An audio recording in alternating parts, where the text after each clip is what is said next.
অখিল ভারতীয় বিদ্যার্থী পরিষদের ৭৮তম প্রতিষ্ঠা দিবস ও জাতীয় ছাত্র দিবস উপলক্ষে রায়গঞ্জে অনুষ্ঠিত হল বর্ণাঢ্য তিরঙ্গা পদযাত্রা। বন্দে মাতরম সঙ্গীতের সার্ধ শতবর্ষ উদযাপনকে সামনে রেখে রায়গঞ্জ সুরেন্দ্রনাথ কলেজ থেকে ঘড়িমোড় পর্যন্ত বিশাল জাতীয় পতাকা হাতে নিয়ে পদযাত্রায় অংশগ্রহণ নেন ছাত্রছাত্রী ও সংগঠনের কর্মীরা। পদযাত্রায় উপস্থিত ছিলেন এবিভিপির দায়িত্বপ্রাপ্ত সদস্য, কলেজের ছাত্রছাত্রী ও উত্তর দিনাজপুর জেলার বিভিন্ন স্তরের সংগঠনের প্রতিনিধিরা। দেশাত্মবোধক স্লোগান ও বন্দে মাতরম ধ্বনিতে মুখরিত হয়ে ওঠে শহরের রাজপথ। এবিভিপির উত্তর দিনাজপুর জেলা সংযোজক শুভজিৎ দাস বলেন, বন্দে মাতরম শুধু একটি গান নয়, এটি আমাদের আবেগ এবং স্বাধীনতা সংগ্রামের প্রেরণা। এই গানের মাধ্যমে নতুন প্রজন্মের মধ্যে দেশ ও রাষ্ট্রের প্রতি ভালোবাসা, জাতীয়তাবোধ এবং ঐক্যের বার্তা পৌঁছে দেওয়া আমাদের উদ্দেশ্য। সংগঠনের পক্ষ থেকে জানানো হয়েছে, প্রতিষ্ঠা দিবস উপলক্ষে জেলার বিভিন্ন শিক্ষা প্রতিষ্ঠানেও পতাকা উত্তোলন, পুষ্পার্ঘ্য অর্পণ ও আলোচনা সভার মাধ্যমে দিবসটি পালন করা হয়েছে।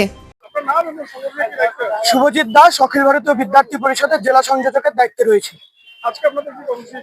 আপনারা সকলেই অবগত আছেন, ৯ জুলাই আমাদের অখিল ভারতীয় বিদ্যার্থী পরিষদের প্রতিষ্ঠা দিবস ছিল।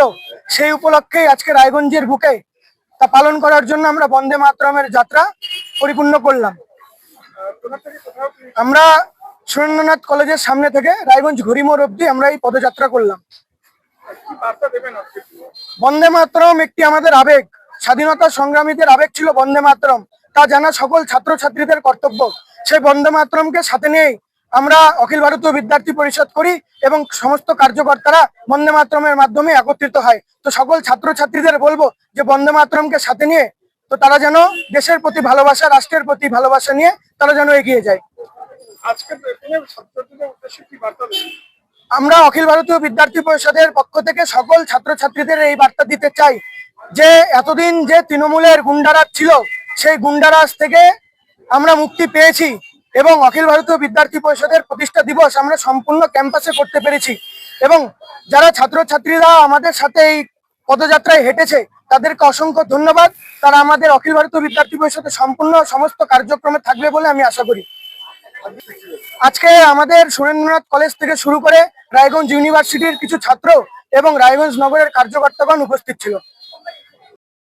রায়গঞ্জ থেকে রামকৃষ্ণ দাসের রিপোর্ট, কুলিক নিউজ।